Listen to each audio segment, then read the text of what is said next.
మన ప్రభుని యేసుక్రీస్తు ప్రభు యొక్క కృపయు సమాధానం కూడిచున్నదన్నిటిగా మెండుగా ప్రభు ప్రసాదించును గాక.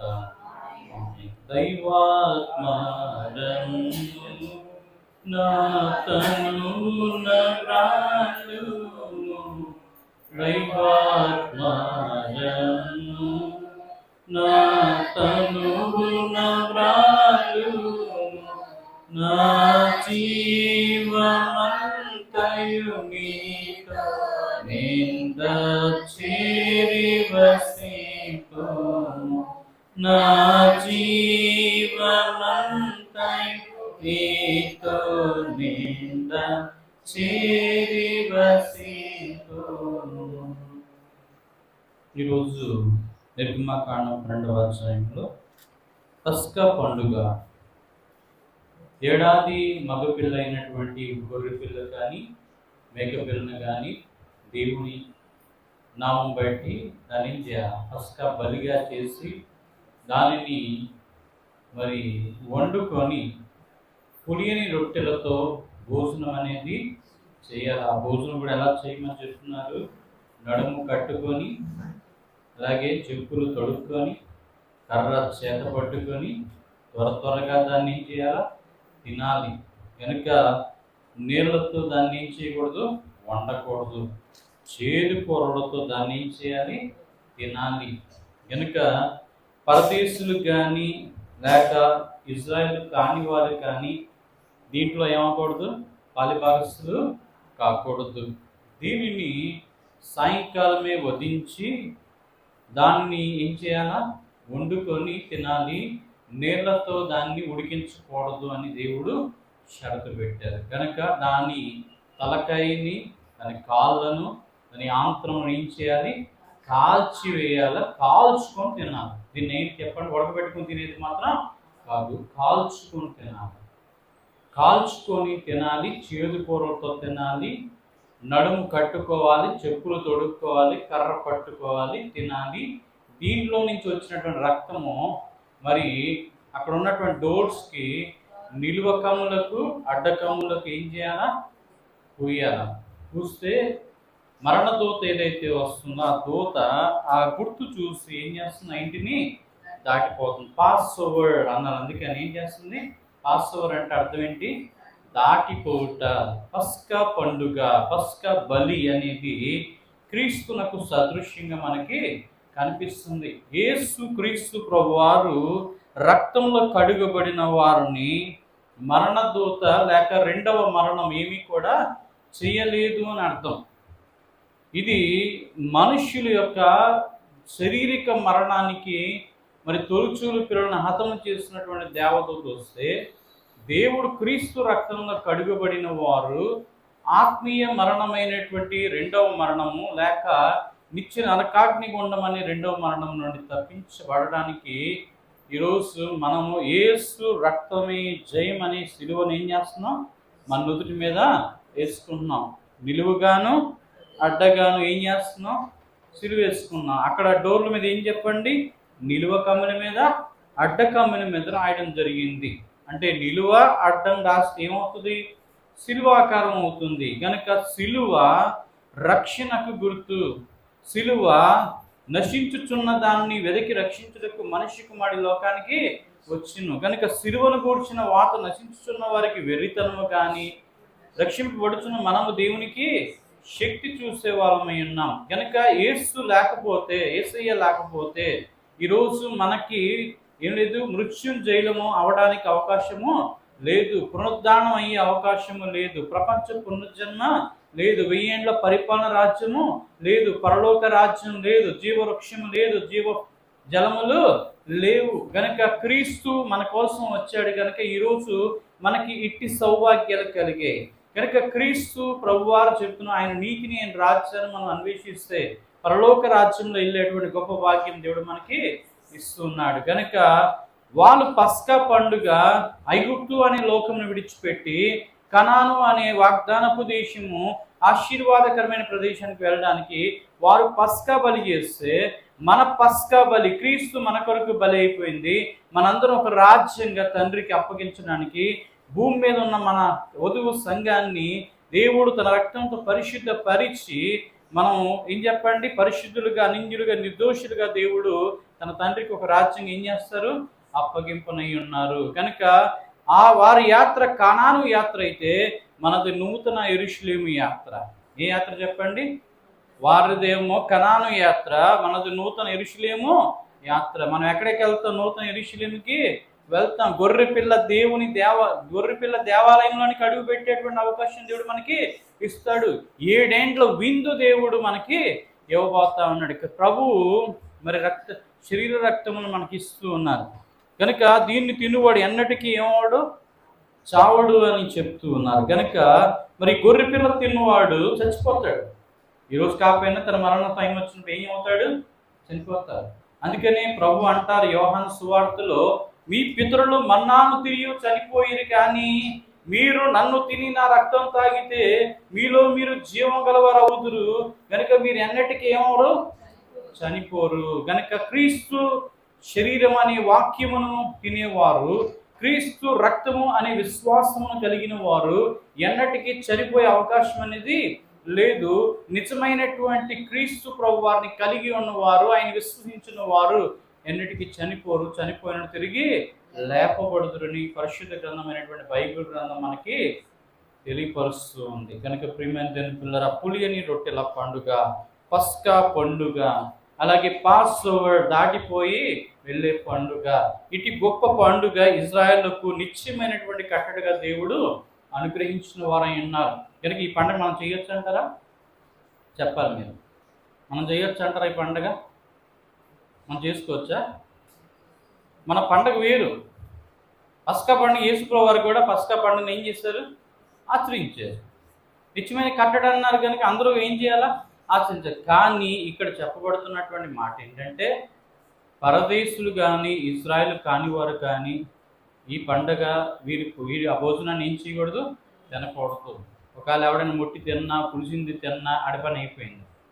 పులిసింది తిన్నా, దాన్ని ఉడికించింది తిన్నా, లేకపోతే దేవుడు చెప్పిన మాటకు వ్యతిరేకంగా తిన్నా ఏమవుతుంది, శిక్షకు అర్హులు అవుతారు. కనుక ప్రియమైన దేవుని పిల్లారా, ప్రభు సంస్కార భోజనం ఉంది, అందరికి ఇచ్చేస్తాం. మనం బాప్తిసం తీసుకున్న వాళ్ళు, పాదశుద్ధి కలిగిన వారికి ఏం చేస్తాం, ఆ లైన్లో వస్తే వారికి మాత్రం ఇస్తాం. బాప్తిసం తీసుకున్న వాళ్ళకి ఏం లేదు, తీసుకున్న వాళ్ళకి ఇవ్వకూడదు. ఇస్తే ఏమవుతుంది, అపరాధము అవుతుంది. కనుక వివేచించి తినితాగువాడు, వివేచింపక తినితాగువాడు శిక్షావిధికి కారణం. మీరు అనేకులు రోగులను బలహీనై ఉన్నారు, మరణిస్తూ ఉన్నారు కూడా. ఇంకేమన్నా చెప్పండి? ఎవడు అయోగ్యంగా ప్రభు యొక్క రొట్టెను తినను, ఆయన పాత్రలోని తాగును, వాడు శిక్షావిధికి కారణము అవుతాడు. కనుక చాలామంది రోగులను బలహీనలు ఎందుకు అవుతున్నారంటే, ప్రభు యొక్క శరీర రక్తం సరిగ్గా ఉచ్చుకొనకపోవటం బట్టి, ఆచరించకపోవటం బట్టి, అన్నిళ్ళు చేసినటువంటి దాన్ని తినేసి, అలాగే ఇక్కడికి వచ్చేసి ప్రభు సంస్కారం తీసుకుంటే అపరాధం అవుతుంది. చుట్ట తాగేసి, బీడి తాగేసి, మందు తాగేసి ప్రభు సంస్కార భోజనంలో పాలిభాగస్తులు అయితే ఏమవుతుంది, శిక్షావిధికి కారణం అవుతుంది. ఎప్పుడు కూడా వారి శరీరంలో బలహీనతలు ఉంటాయి. ఎప్పుడు వారి శరీరంలో ఏమవుతుంది, మృత్యువు వస్తుంది. ఎప్పుడు వచ్చేద్దాన్ని భయము పడుతూ ఉంటుంది. కనుక ప్రభు యొక్క పరిశుద్ధమైనటువంటి ఆయన పరలోక భోజనాన్ని ఏం చేయాలా, బహు జాగ్రత్తగా తీసుకోవాలా. ఆ భోజనము పరమ విందునకు సదృశ్యమైనటువంటి భోజనము. ఈ పస్కా విందు అంటే ఈ పస్కా విందు వీరిని చంపకుండా రక్షించుకునేందుకు ఈ విందు. మనం క్రీస్తు ప్రభు వారి విందు, మనం చావకుండా బ్రతికేందుకు విందు. ఏం చెప్పండి? ఈ విందు మరణదూత నుండి తప్పించుకోవడానికి తినే విందు అయితే, ఆ విందు మరణము నుండి, రెండవ మరణం నుండి తప్పించుకొని జీవములో ప్రవేశించడానికి క్రీస్తు ఇస్తున్నటువంటి విందు. పరమ విందు అనేది అది ప్రభువుతో కలిసి మరలా చేసేటువంటి పరమానందమైనటువంటి విందు. అదే 7 ఏండ్ల విందు. కనుక 3 విందులు చూస్తూ ఉన్నాం. ఏ విందులు చెప్పండి? 3 విందులు. ఇవి ప్రాముఖ్యమైనవి. చాలా విందులు ఉన్నాయి. భూలోక వృక్షాలన్నీ దేవుడు రోజు విందే ఇచ్చాడు మనకి. భూలోక వృక్షాలన్నీ ఏం చెప్పండి? రోజు విందే. అన్ని ఫల వృక్షాలు తినచ్చు, అన్ని కాయగూరలు తినచ్చు, అని ఆకుకూరలు తినొచ్చు అని మేకలు, గొర్రెలు, గుడ్లు, కోళ్ళు, చేపలు, ఏం కావాలి, రొయ్యలు, పీతలు అన్నీ కూడా ఏం చేయొచ్చు? ఇవన్నీ విందే కదా. ఒక్కో టేస్ట్ ఒక్కోలాగా ఉంటుంది, అవునా కదండి? టేస్ట్లన్నీ కూడా వేరువేరుగా ఉంటాయి, రుచులన్నీ వేరువేరుగా ఉంటాయి. ఇవన్నీ కూడా వండుకొని తిన్న వాళ్ళందరికీ రోజు విందే. కనుక దేవుడిచ్చే విందు అది భూలోక విందు అయితే, ఈ పస్కా విందు చచ్చిపోకుండా బతికేటువంటి విందు, చావును తప్పించుకునే విందు, మరణదూత నుండి తప్పించుకునే విందు, దేవుని మాట ప్రకారంగా బ్రతికించే విందు. ఈ విందు తిని ఏం చేయాలి? వాళ్ళు నడిచి కనాను దేశానికి ప్రయాణమై వెళ్ళాలి. కనుక ఇది పాస్ ఓవర్ లేక పస్కా విందుగా దేవుడు నిత్యమైన కట్టడిగా వారికి దాని యొక్క సూత్రాలు ఎలా చేయాలి, ఎలా తినాలి, ఎలా దాన్ని మరి ఉంచకూడదు, తెల్లారి వరకు ఏం చేయకూడదు, ఉంచకూడదు, దాన్ని పూర్తిగా కాల్చివేసి భస్మము చేయవాలి. ఎవరికి కూడా ఇవ్వకూడదు, మిగిలిపోయినట్టుగా ఉంచుకోకూడదు. ఎంత సరిపోతారో అంతకే. పెద్ద పోతు తీసుకొచ్చి చేసేసి మిగిలిపోయిందని ఎవడ తినలేక ఏం చేయకూడదు, పడేయకూడదు, పారేయకూడదు, భస్మం చేసేయాలి దాన్ని. కనుక కుక్కలు, జంతువులు ముట్టుకున్నాయనుకోండి, ఏమైపోద్ది? ఆ విందుకి ఉన్న ప్రాధాన్యత పోయిద్ది. కనుక ఎటువి తినకూడదు. కనుక వాళ్ళు చాలా జాగ్రత్తగా విందుని ఏం చేయాలి? మన ఇంట్లోనూ మనం ఫుల్గా తినేసిన తర్వాత ఏం చేస్తాం? తినలేక 2-3 రోజులు ఉంచుకొని మీరు పాడైపోతే కుక్క తీసుకెళ్ళి వేస్తాం. కనుక ఆ విందు వేరులేండి, అది మనం చేసుకునేటువంటి విందు. కానీ దేవుని నామంలో జరిగే విందు మనం ఏం చేస్తుంది? ఒక ప్రాధాన్యతకి తీసుకొచ్చేటువంటి విందు అన్నమాట. కనుక ఈ విందులో ఎవరైతే నిలువు కమ్ముకి, అడ్డకమ్ముకి రక్తం పోస్తారో వాళ్ళకి ఆ దూత ఏమవుతుంది? దాటిపోయి వెళ్ళిపోతుంది. అలాగే వారు తొలిచూరు పిల్లలందరూ చచ్చిపోతే దేవుడు బంగారాన్ని, వెండిని ఏం కావాలో ఏం చేయమన్నారు? అడిగి మరి తీసుకొని మీరు బయలుదేరి వెళ్ళిపోండి అన్నారు. కనుక ప్రియమైన తెలుపులా దీన్ని బట్టి మనం ఏం అర్థం చేసుకోవాలి అంటే, మన జీవితంలో కూడా మరి అలా అయితే శుభ్రంగా కనాన్ దేశానికి అడిగి తీసుకుని వెళ్ళారు. మనం ఇక్కడి నుంచి ఏం తీసుకెళ్ళాలి? ఏం తీసుకెళ్ళమంటున్నాడు దేవుడు? నీ నీతి క్రియలు తీసుకుని వెళ్ళాలి. ఏం తీసుకెళ్ళాలి? ఇక్కడి నుంచి నీతి క్రియలు తీసుకెళ్ళాలా. కనుక వాణి క్రియలు చొప్పున జీతం ఇచ్చుటకు జీతము నా యొద్ద ఉంది. ఇప్పుడు ఇక్కడి నుంచి మనం భూమి మీద నుంచి పరలోకంకి వెళ్ళాలండి, ఏం తీసుకెళ్ళాలండి? మంచి క్రియలు, నీతి క్రియలు, సత్క్రియలు అనేవి ఏం చేయాలా? చేసి మనము పరలోకానికి అవి తీసుకుని పోవాలా. అక్కడికి వెళ్ళిన తర్వాత అవి చూస్తే మనం లోపలికి ఎంట్రీ అనేది ఇస్తాడు. నీ దగ్గర ఏమి లేవు అనుకో, పక్క తప్పుకో, నువ్వెవరో మాకు తెలియదు అంటారు. కనుక భూమి మీద బ్రతుకున్న కాలంలో మంచి చెయ్యాలా, మంచిగా బ్రతకాలా, 10 మందికి మనసంత సంతోషంగా ఉంచేటట్టుగా మన జీవితంలో మనం బ్రతకాలే తప్ప మన వల్ల 10 మందికి ఏమవ్వకూడదు, ఇబ్బందికరంగానో లేకపోతే అయిష్టంగానో లేకపోతే రోతగానో బాధగానో కష్టంగానో గాయపరిచేవారుగానో మనం ఏం చేయకూడదు, లోకంలో ఉండకూడదు. ఉన్నామా అంటే మనం దానికి మూల్యం ఏం చేయాలా? మన పాపం పెరుగుతున్నట్టు నా అర్థం అన్నమాట. కనుక ఎన్ని కారణాలు ఉన్నా, ఎన్ని వేదనలు ఉన్నా, ఎంత శోధన ఉన్నా యేసయ్య అందరినీ కూడా ఏం చేస్తారండి? లోకంలో భరించుకుంటూ వచ్చారు. ముఖం మీద ఉమ్మేయడం అంటే చిన్న విషయం అంటే చెప్పండి? ముఖం మీద ఉమ్మేస్తూ చిన్న విషయం అంటారా? తెల్లారి రేపు పళ్ళు తోమకుండా వాళ్ళందరూ కూడా వచ్చి గాలి నుంచి ఏం చేశారు? ముఖం మీద ఉమ్మేశారు. ఒకడు ఎత్తేసుకొని సరిపోద్ది, ఆడ ఉన్న 50 మంది సైనికులు వేశారు. కంపు ఎంత ఉంటుంది?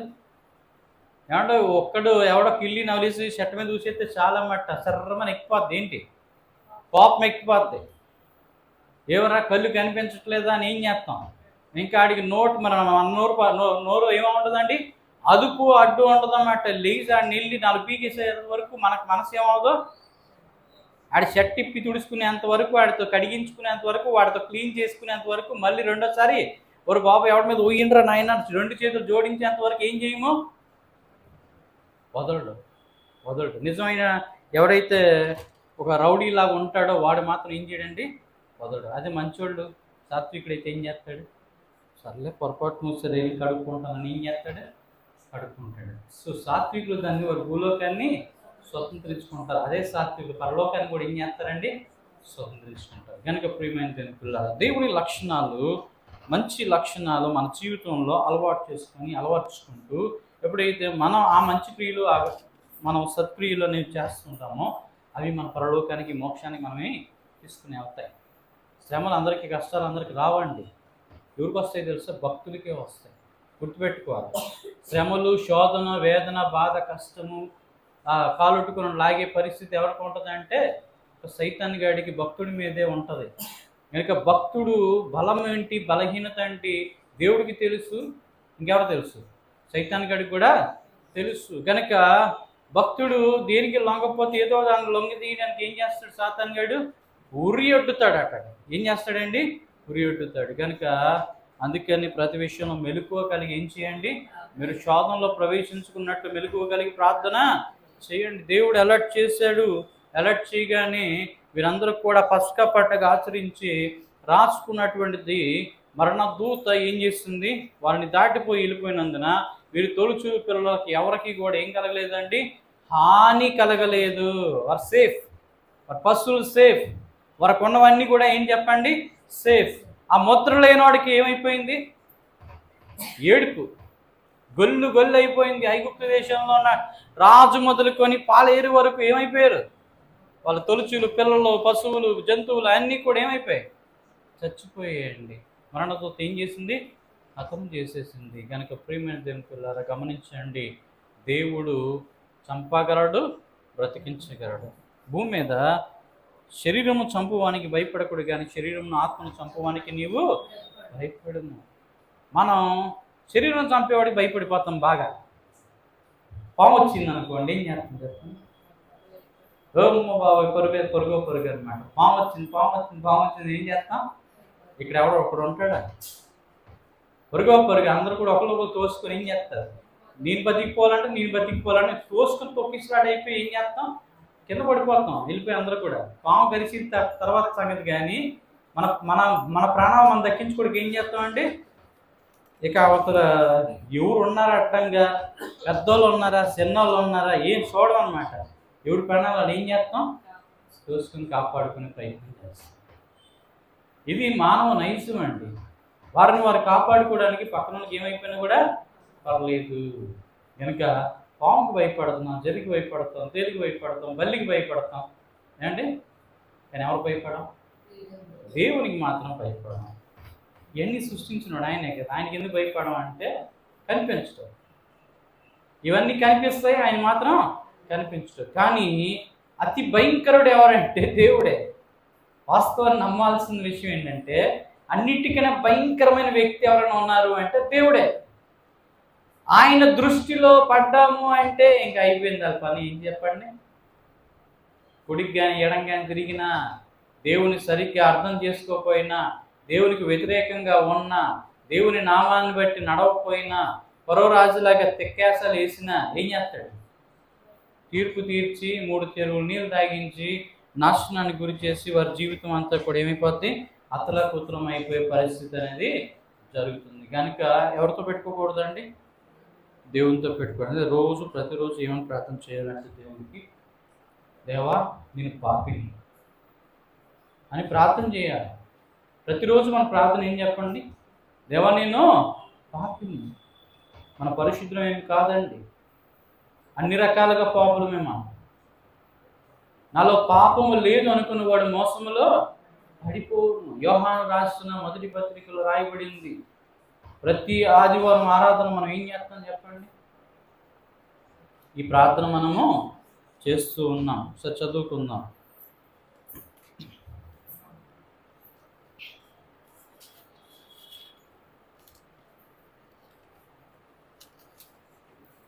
యోహాను రాసిన మొదటి పత్రిక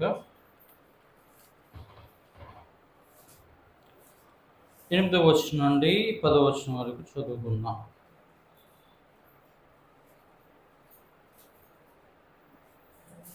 యోహాను రాసిన మొదటి పత్రిక 1వ అధ్యాయము 8వ వచనం నుండి 10వ వచనం.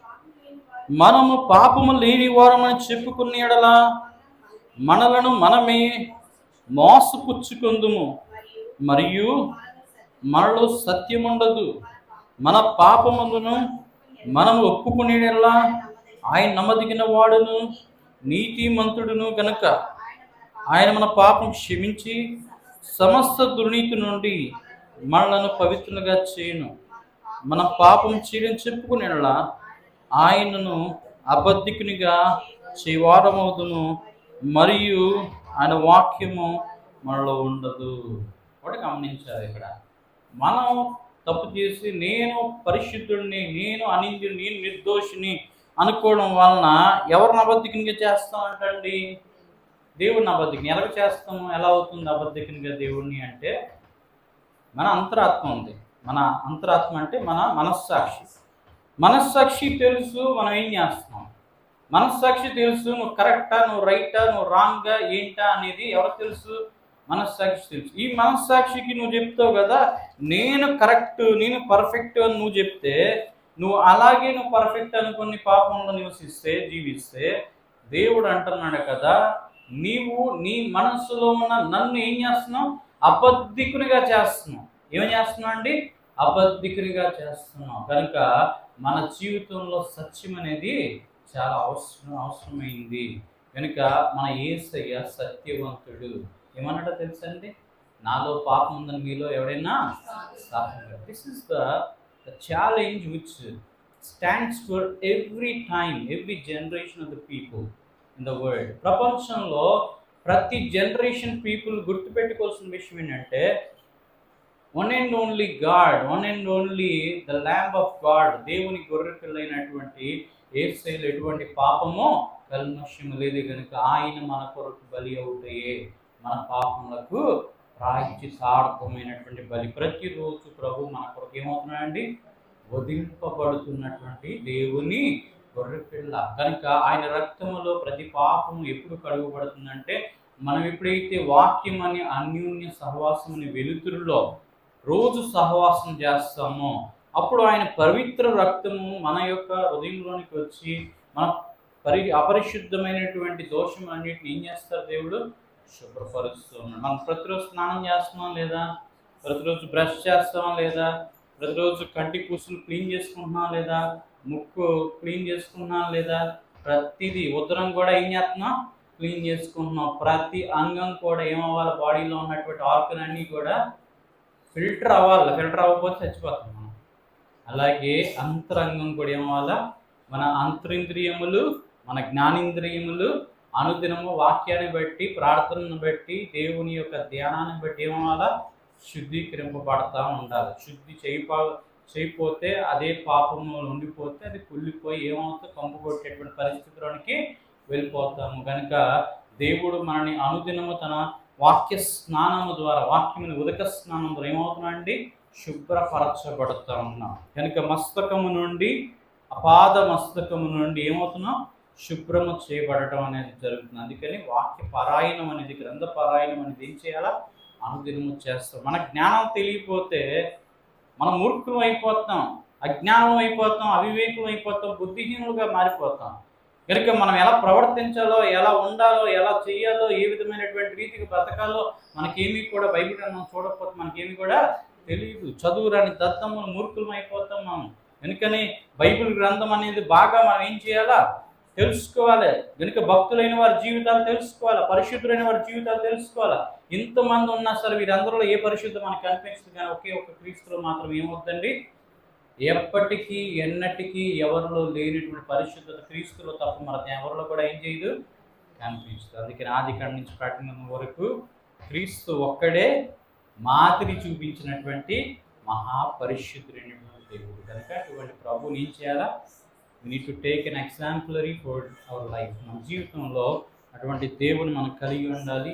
అటువంటి దేవుని మనం ఆరాధించాలి, స్తుతించాలి, గణపరచాలి. కనుక దేవాది దేవుడు పస్కా పండుగ వారు చేశారు. రోజు మనం ప్రభు సంస్కార విందు మనం చేసుకోవాలి. ఆ విందును బట్టే పరలోకపు పరమ విందులోనికి మనం వెళ్ళే భాగ్యం దేవుడు మనకిస్తాడు. కనుక దేవుడు రోజు ఇస్తున్నటువంటి విందు మనని ఆరోగ్యంగా, ఆనందంగా, సంతోషంగా ఉంచడానికి కనుక ఎల్లప్పుడూ దేవుని కృతజ్ఞతాస్తుతులు కలిగి ఉంటాం.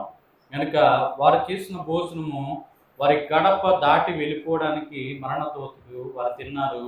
మన భోజనము, మన ప్రభువుని తింటున్న భోజనము మనము రెండవ మరణంలో ప్రవేశించకుండా తప్పిపోయి దేవుని రాజ్యానికి వెళ్ళడం కోసము. కనుక అటువంటి గొప్ప భాగ్యము దేవుడు మనందరికీ అనుగ్రహించి రెండవ శనివారం అంశ ప్రార్థనలో ప్రతి ఒక్క అంశం ప్రభు దీవించును గాక. ఆమేన్. ప్రార్థన చేసుకుంటాం.